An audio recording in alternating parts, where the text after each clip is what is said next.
Second standard English Onam എക്സാമിന്റെ model question paper ആണ് കേട്ടോ നമ്മൾ ഇന്ന് നോക്കുന്നത്. അതിലെ ആക്ടിവിറ്റി 1 നോക്കാം.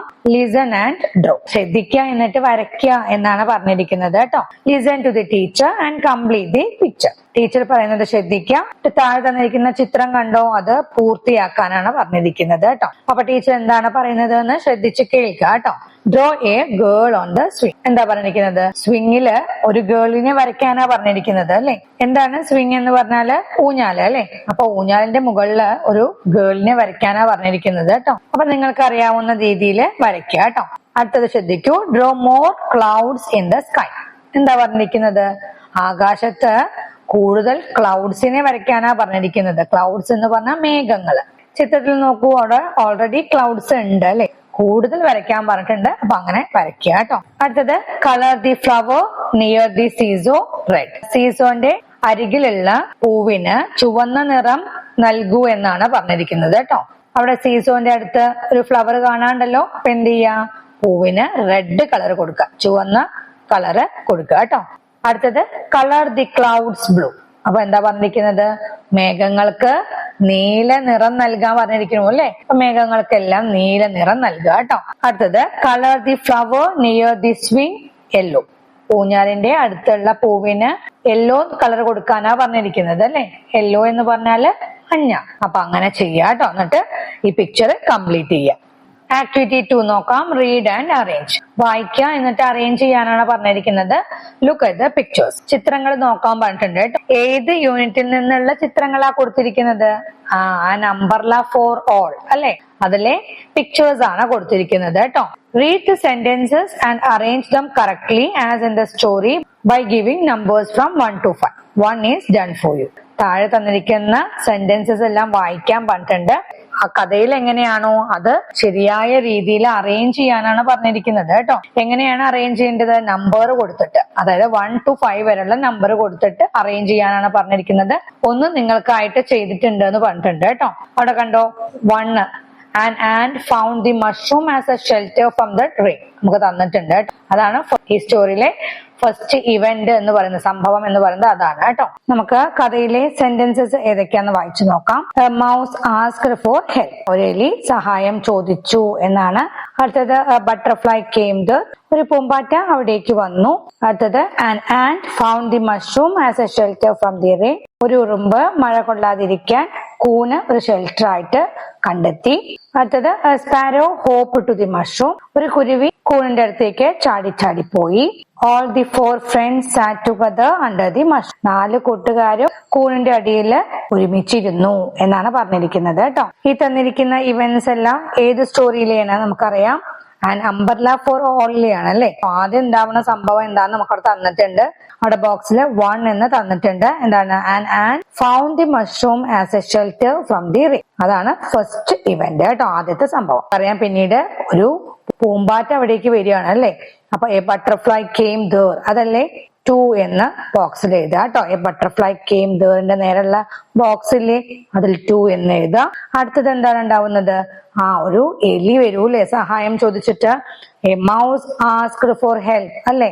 അപ്പൊ അവിടെ 3 എന്ന് എഴുതുക കേട്ടോ. അടുത്തത് എന്താണ് വരിക? A sparrow hop to the mushroom അല്ലെ. പിന്നീട് ഒരു കുരുവിയാണ് വരിക അല്ലെ. കുരുവി ചാടി ചാടി വരും മഷ്റൂമിന്റെ അടുത്തോട്ട് അല്ലെ.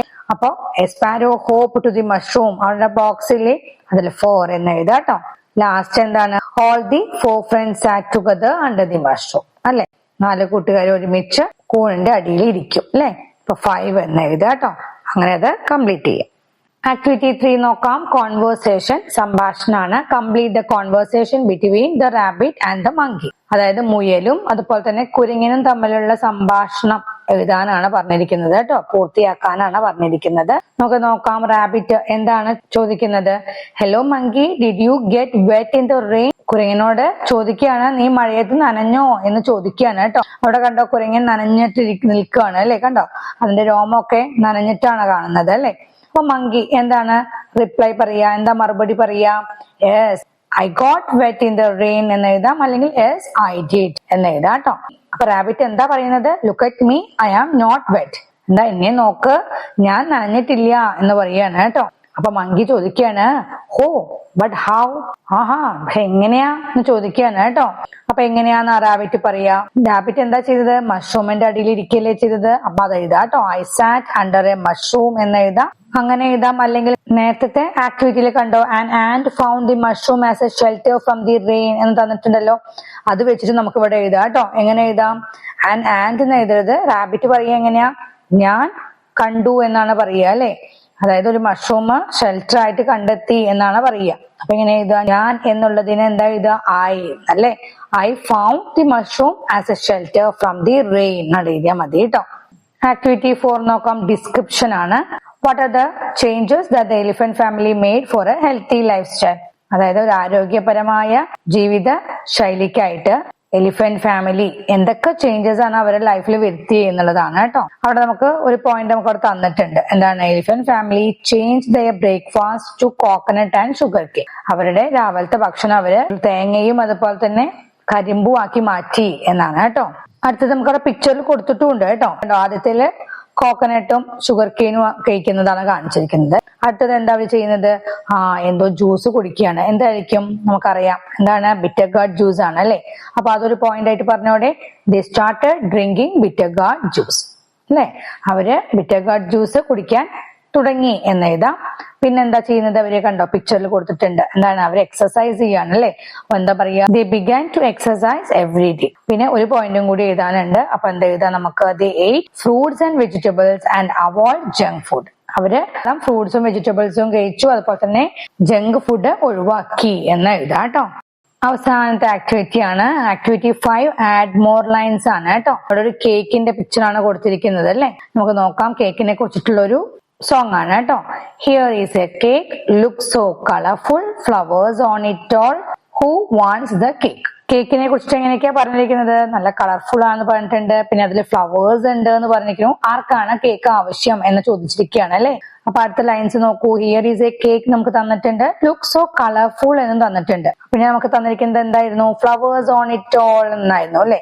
പിന്നെ നമുക്ക് കേക്കിൽ കാണുന്നത് എന്തൊക്കെയാ? ഫ്ലവേഴ്സും പിന്നെന്തൊക്കെയാ കാണുന്നത്? സ്റ്റാർസ് കാണാം അല്ലെ, സ്ട്രോബെറീസ് കാണാം, പിന്നെന്തൊക്കെയാ? ചെറീസ് കാണാം അല്ലെ. അപ്പൊ നമുക്ക് അത് വെച്ചിട്ട് ലൈൻസ് ആഡ് ചെയ്യാലോ. അപ്പൊ ഞാൻ അടുത്ത ലൈൻ നമുക്ക് എന്ത് എഴുതാം? Stars on it all, who wants the cake അങ്ങനെ എഴുതാം അല്ലെ. അടുത്ത 4 ലൈൻസ് എങ്ങനെ എഴുതാം? Here is a cake, look so colourful, strawberries on it all, who wants the cake അങ്ങനെ എഴുതാം. അല്ലെങ്കിൽ here is a cake, look so colourful, cherries on it all, who wants the cake അങ്ങനെ എഴുതാം കേട്ടോ.